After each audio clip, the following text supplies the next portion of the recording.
जागतिक महिला दिनाच्या निमित्तानं राज्यमंत्री मेघना बोर्डीकर यांनी सर्व महिलांना शुभेच्छा दिलेल्या आहेत। मेघना बोर्डीकर यांनी महिलांना महत्त्वाचा सल्ला सुद्धा दिलाय। तसंच राजकारण आणि समाजकारणाच्या दरम्यान वैयक्तिक आयुष्य त्यांची कशी सांगड कशा प्रकारे घातली पाहिजे आणि कसं काम केलं पाहिजे असं त्यांनी म्हटलेलं आहे। त्यांच्यासोबत या निमित्तानं संवाद साधला आमचे प्रतिनिधी स्वप्नील जाधव यांनी। आपण पाहूयात।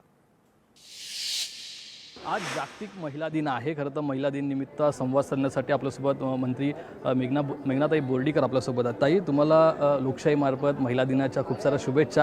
अराजकीय खरं तर प्रश्न आहेत, राजकारणात यावं असं तुम्हाला का वाटलं आणि एकूणच आलात आहात मंत्रीसुद्धा, तर कसा मेळ घालता समाजकारण आणि राजकारण याचा? माझ्या घरी माझ्या जन्माच्या आधीपासून राजकारण आहे, पण कधीच राजकारणात मी येईल असं माझ्या मनामध्ये नव्हतं। पण घरामध्ये असल्यामुळे आणि काही जबाबदाऱ्या अंगावरती पडल्यानंतर ऑटोमॅटिकली लोकांनी मला इथपर्यंत पोहोचवलं। लोकांनी मला मान्य केलं, कारण मी त्यांच्यासोबत काम केलं। 10-12 वर्ष काम केल्यानंतर मी आमदार झाले आणि त्यानंतर आता राज्यमंत्री झालेली आहे। त्यामुळे असं मनामध्ये काही नव्हतंच पहिल्यापासून ठरवलेलं। मला हा योग्य निर्णय वाटतोय असा? आता 10-12 वर्ष आयुष्यातले घातल्यानंतर योग्य निर्णय आहे आणि ह्या पदावरती आल्यानंतर खूप मोठ्या प्रमाणामध्ये आपण लोकांची सेवा करू शकतो।